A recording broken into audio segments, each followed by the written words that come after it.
Nah, untuk di pemeriksaan ketiga ini agak sedikit lebih lama dari pemeriksaan sebelumnya. Jadi setelah dia punya sensei periksa habis, kasih dia punya surat yang keterangan kehamilan itu, ketong dipanggil lagi ke ruangan sebelah, katanya mau konsultasi sama bidannya. Jadi selama ini betul-betul bidannya tuh beta pernah ketemu dia punya bidan. Pokoknya adanya hanya dokter kandungannya saja. Nah, di pas ketemu sama bidannya ini belum periksa sih, ini hanya ngobrolnya lebih ke kayak dia tuh kasih tahu kira-kira nanti pemeriksaan selanjutnya ini pemeriksaan apa, terus rencananya mau melahirkan di mana.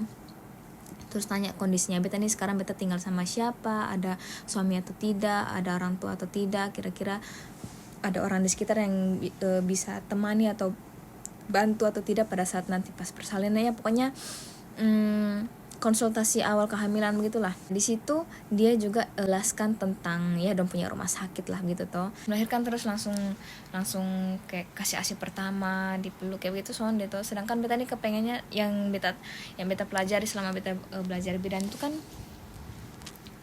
penting sebenarnya tuh. Jadi ya mungkin kalau misalnya melahirkan normal mungkin bisa seperti itu, tapi ternyata sonde semua rumah sakit itu melakukan itu di sini. Sonde semua rumah sakit di Jepang tuh melakukan itu. Istilahnya apa?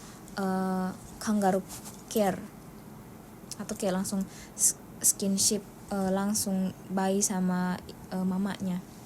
Untungnya rumah sakit yang beta pilih untuk periksa kehamilan dan untuk mau melahirkan itu, dia melayani ini ada kangaroo care itu.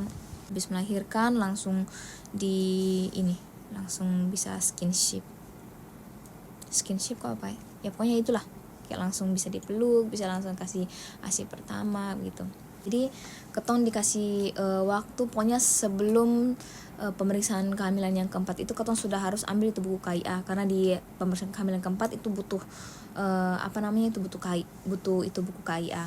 Jadi tadi barusan ini sekarang tanggal berapa nih? Tanggal 23 Januari. Beta sama Danes pergilah ke Saijochuo Hoken Center namanya. Jadi itu kayak kantor pusat untuk kesehatan dan kesejahteraan masyarakat lah. Nah, di situ ketong bawa syarat-syarat yang harus dokumen-dokumen yang harus dibawa untuk bisa dapat dia punya itu buku KIA-nya tuh. Pokoknya dilayani dengan baik lah. Jadi pas beta kesana itu pokoknya adalah 30 menit ketong di sana tuh. Jadi ketong semata-mata hanya ambil buku KIA, tapi ketong kayak dikasih konsultasi juga begitu tuh. Ketong kayak isi kuesioner, ditanya beta ini tinggal sama siapa, apakah beta punya masalah atau tidak, lebih ke tentang kehidupan berumah tangganya ketong tuh bagaimana. Terus di situ kalau misalnya dong temukan masalah di situ, nanti dong akan bantu carikan solusi. Tapi ya puji Tuhan untuk beta sama Danes sekarang kan belum ada masalah. Mungkin nanti setelah punya anak ya ada lah pasti masalah begitu tuh. Cuman untuk sementara kan soalnya ada, jadi soalnya begitu terlalu lama. Dan pas di sana itu selain dapat buku KIA, ketong tuh juga dapat gift atau hadiah yang kalau menurut beta betul-betul berguna sekali sih. Betul-betul berguna untuk beta, untuk calon bayi, untuk ketong keluarga baru lah. Jadi yang ketong dapat itu, ketong dapat 2 plastik.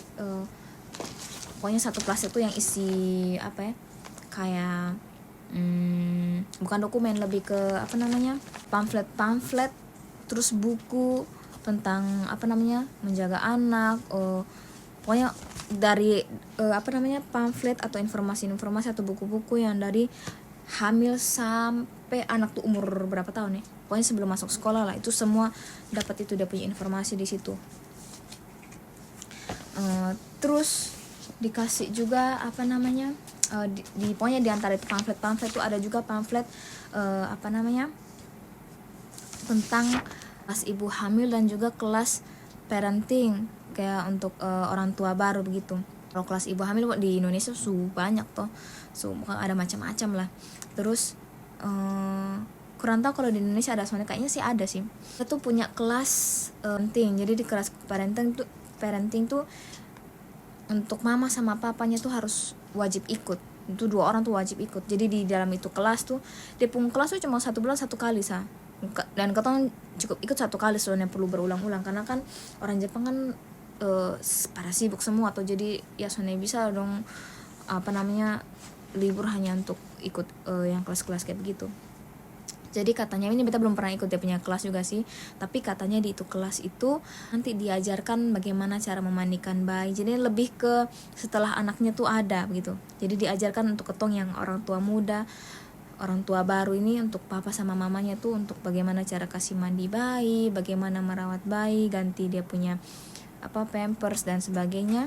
Juga punya bapaknya ini nih dikasih coba untuk sih perasaan jadi ibu hamil tuh kayak kemana, sakitnya kemana, dia berat kemana. Jadi ada katanya sih ada kayak alat yang akan dong pasangkan ke dia punya bapaknya ini supaya tahu kemana sih beratnya, yang perutnya membesar tuh bagaimana, kayak gitulah katanya. Kayaknya sih seru sih, jadi kita nanti rencana memang ikut.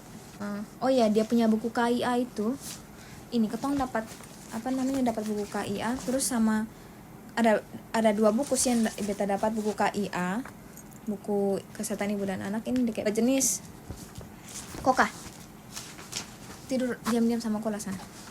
Dia tuh ada 2 jenis, ada yang pokoknya ada 2 bahasa, ada yang bahasa Jepang saja. Yang bahasa Jepang tuh lebih imut sih, dia punya ini packagingnya, dia punya covernya tuh sama dia punya isiannya lebih menarik gitu, warna pink gitu.